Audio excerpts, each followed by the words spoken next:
सफेद हो लिबास, हाथ में हो गुलाबी गेंद और पिच पर हो थोड़ी सी घास, तो फिर बल्लेबाजों के साथ साथ फैंस की भी फूल जाती है सांस। ESPN cricket for match day Hindi में क्या है इस मैच से आस, ये बताने के लिए संजय मांजरेकर है हमारे पास। स्वागत है संजय भाई आपका पिंक बॉल टेस्ट मैच की प्रीव्यू के लिए। एक तगड़ा मुकाबला, सबसे पहले एक तगड़ा स्वागत ही बनता है आपका। जी हाँ, और आपका ओपनिंग भी था क्लास। तो उस उसी मूड से हम आगे बढ़ते हैं। जी हाँ, बहुत ही इंटरेस्टिंग एक मैच। एक थोड़ी सी आशा ऑस्ट्रेलिया के लिए जग जाती है, क्योंकि पिंक बॉल टेस्ट मैच है और सबसे ज्यादा पिंक बॉल टेस्ट मैच ये खेले हैं। बिल्कुल, इससे पहले कि और भी हम थोड़ा सा डिटेल में पिंक बॉल की बात करें संजय भाई, सबसे पहले जो दर्शक हैं, जो एक लगातार कयास का दौर चल रहा था कि भाई रोहित शर्मा शुभमन गिल दोनों आ गए हैं तो कौन कहां खेलेगा।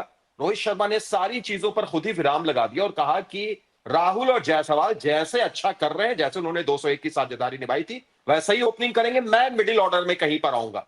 टीम के लिए मैं बहुत खुश नहीं हूं, बहुत आसान नहीं है मेरे लिए, लेकिन टीम के लिए ये बेस्ट है तो मैं वही करूंगा। कैसे देखते हैं, सबसे पहले तो आप ये बताइए इस फैसले को।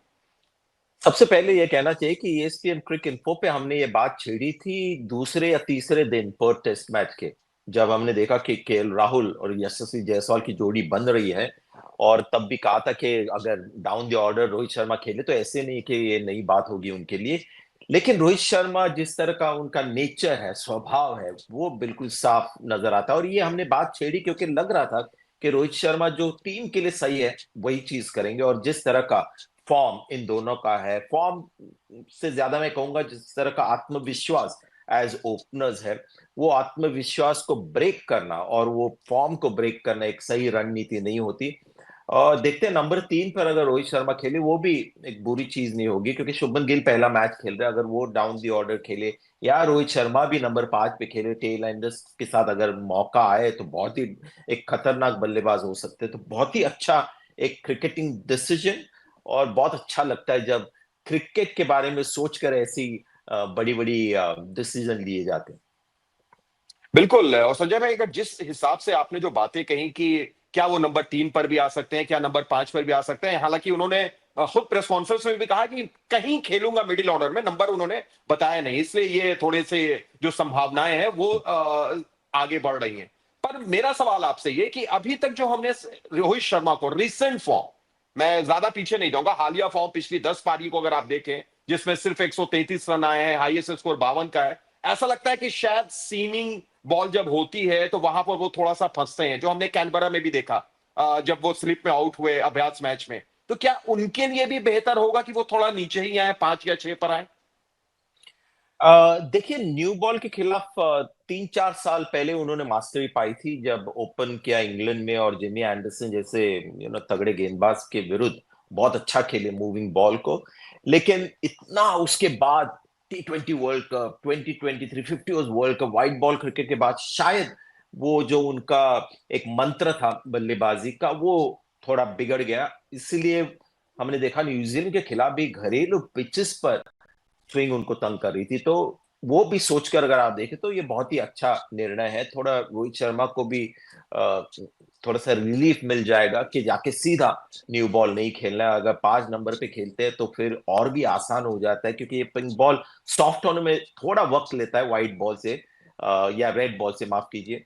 लेकिन मैं कहता हूं कि एक बोनस की तरह ये चीज उभर कर आई है कि रोहित शर्मा के लिए ये बिल्कुल सूटेबल एक डेवलपमेंट है। और अगर ब्रॉडर प्रोस्पेक्ट की हम बात करें, इससे पहले कि आगे बढ़े, रोहित पर एक और सवाल आपसे संजय भाई कि क्या ये एक वन ऑफ डिसीजन ही होगा कि पिंक बॉल है, सीम ज्यादा हो सकती है इसलिए नीचे आए, आगे जाकर फिर उनकी पोजीशन वैसे ही वापस हो सकती है, ये एक वन ऑफ डिसीजन? मुझे नहीं लगता कि एक वन ऑफ टेस्ट के लिए होगा, क्योंकि जिस तरह का परफॉर्मेंस इन्होंने दिया है, KL राहुल और जायसवाल ने 200 रन बनाना ऑस्ट्रेलिया में कभी उसके पहले हुआ नहीं था। वो मैच भारत जीती भी।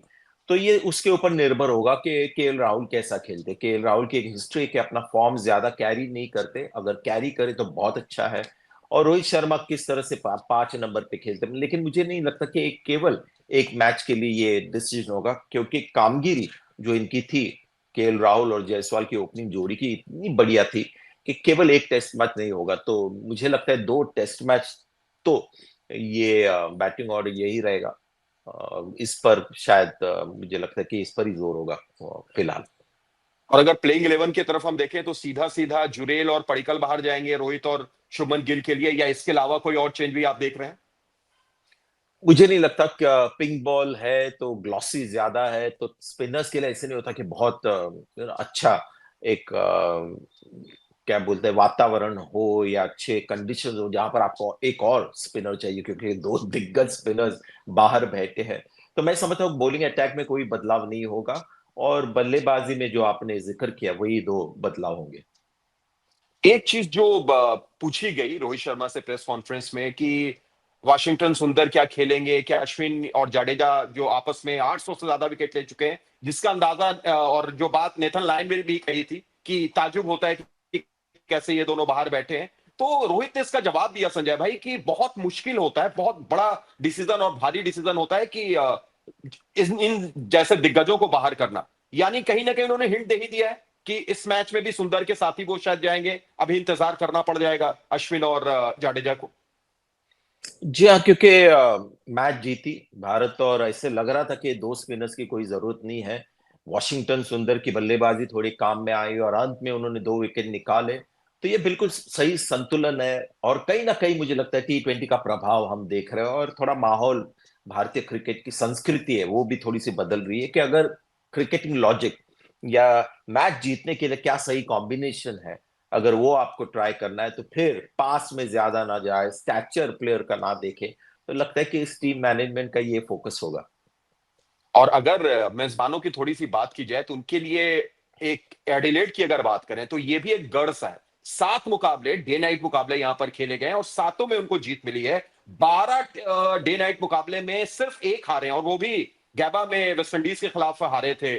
तो कहीं ना कहीं एक तगड़ी परीक्षा हो सकती है भारतीय टीम के, खासतौर से तब संजय भाई जब सामने मिचेल स्टार्क हो, जिन्होंने 23 पारियों में पिंक बॉल की 66 विकेट लिए हैं।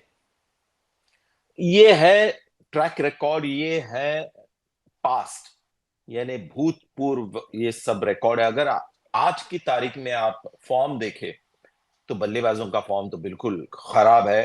ट्रेविस हेड को छोड़कर या थोड़ा बहुत मिचेल मार्श को छोड़कर सब ऑस्ट्रेलियन बल्लेबाज बहुत ही कमजोर लग रहे हैं। तो ये एक कड़ी परीक्षा होगी, उस्मान ख्वाजा के इंपॉर्टेंट विकेट होंगे।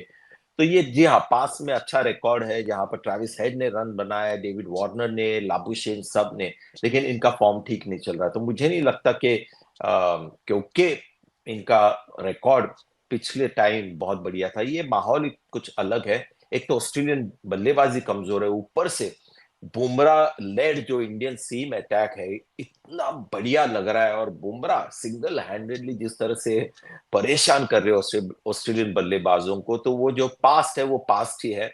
ये जो होगा ये मैच में, वो आज की तारीख के जो आपकी ताकतें हैं और कमजोरियां उसके ऊपर ये मैच डिसाइड होगा। और मुझे लगता है कि भारत की जो बॉलिंग है और जो बहुत ही दुर्बल जो ऑस्ट्रेलिया की बल्लेबाजी है ये तय करेगा मैच का हाल। क्लोज मैच हो सकता है, लेकिन भारतीय गेंदबाज और बहुत ही कमजोर ऑस्ट्रेलियन बल्लेबाजी से मैच फिर से इवन हो जाएगा। संजय भाई बिल्कुल आखिर में संजय वाणी के साथ साथ चूंकि फैंस ये बोलते रहते हैं, इसलिए मैं भी थोड़ा सा उस बात को आगे बढ़ाऊंगा कि आपने पास की बात बोली कि पास कुछ भूल जाइए। पास ये भी था कि एडिलेड में ही पिंक बॉल में 36 रन पर भारत ऑल आउट हुए थे। फैंस के जहन में वो भी चल रहा है।